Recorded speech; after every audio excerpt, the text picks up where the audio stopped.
Cuma yang membedakan adalah nominal keuntungannya. Jadi saya kasih contoh nih, misalkan kalau di aplikasi A, nabung dalam setahun itu kita dapat untung 300.000.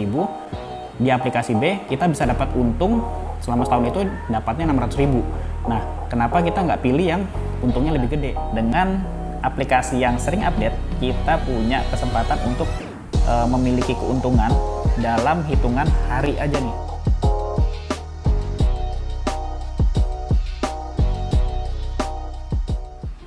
Halo Movitners, ketemu lagi dengan saya Henry Pratomo di channel Movit Indonesia, tempatnya untuk cari ilmu. Hari ini saya ingin bagi-bagi tips untuk teman-teman semua, gimana caranya milih aplikasi tabungan emas digital supaya kita punya untung yang lebih banyak.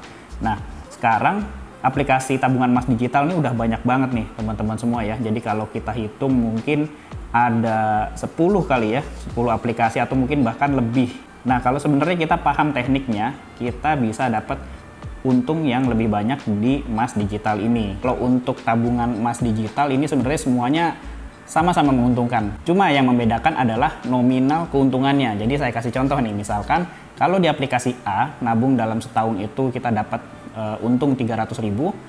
Di aplikasi B, kita bisa dapat untung selama setahun itu dapatnya 600.000. Nah, kenapa kita nggak pilih yang untungnya lebih gede? Ingin tahu detailnya? Simak videonya.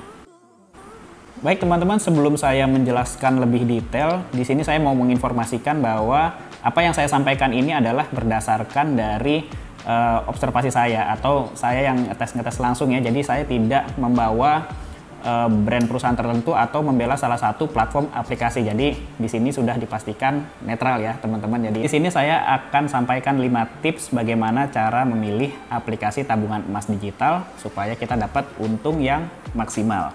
Yang pertama, selalu cek keamanannya dulu nih teman-teman. Kenapa saya selalu katakan di video saya kalau nomor satunya adalah keamanan? Karena mau tidak mau di sini ada emas kita atau ada uang kita gitu ya yang kita belikan emas. Nah, sebenarnya apapun itu bisa aja terjadi resiko nih teman-teman semua ya. Jadi kita tetap harus dan wajib berhati-hati.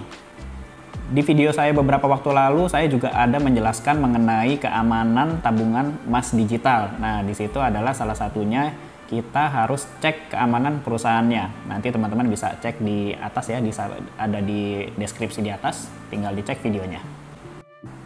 Yang kedua nih teman-teman, pilih aplikasi yang gak ribet atau bebas ribet. Kenapa? Karena kita dalam sebulan aja ya untuk menyisihkan uang aja tuh kadang-kadang udah repot, ditambahin lagi dengan aturan-aturan yang ribet. Nah, ini ada beberapa contoh ya. Jadi misalkan kayak kita mendaftar salah satu aplikasi, ini harus minta approval ke cabang. Jadi kita harus datang ke cabang, ini merepotkan banget ya, nyusahin aja. Ngapain? Ini kan aplikasi digital kok kita harus minta approval datang ke cabang. Nah, setelah itu makan waktu. Lalu ada juga yang aturannya kalau misalkan pengen kita ambil uangnya, tarik uangnya atau dijual emasnya harus sekian dulu saldonya.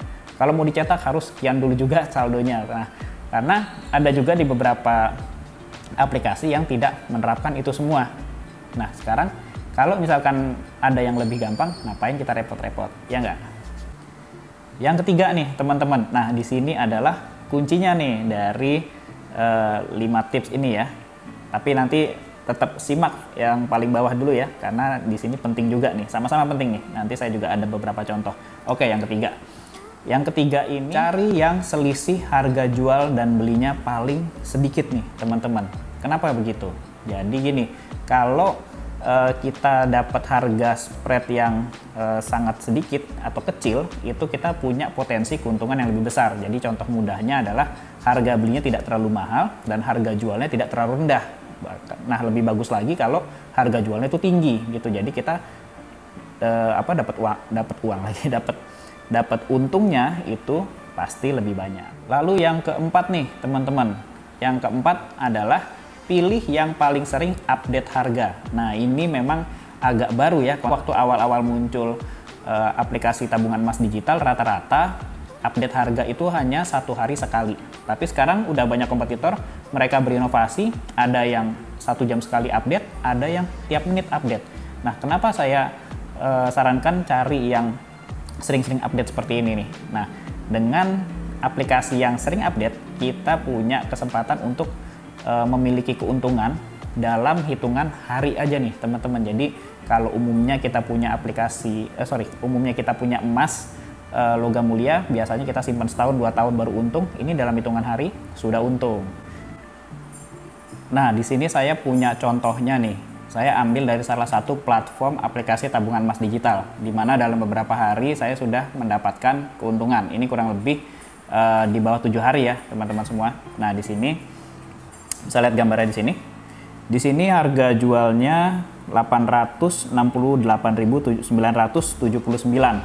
Nah, kita lihat yang paling atas di pembelian saya yang terakhir. Ini di 18 Januari 2021. Harga jual saya waktu itu beli di harga 862.165. Nah, harga jualnya sudah 868. Artinya saya sudah mendapatkan keuntungan. Nah, di riwayat transaksi ini teman-teman bisa lihat ya, meski ada kalanya untung, ada kalanya nggak untung, tapi secara rata-rata kita bisa mendapatkan keuntungan dalam hitungan hari. Jadi ini cepet banget ya. Yang kelima, pilih yang paling minim biaya-biaya. Biasanya komponen biayanya apa aja ya? Pertama, ada pajak, ada virtual account, ada biaya jual, ada biaya penanganan, ada biaya dorman.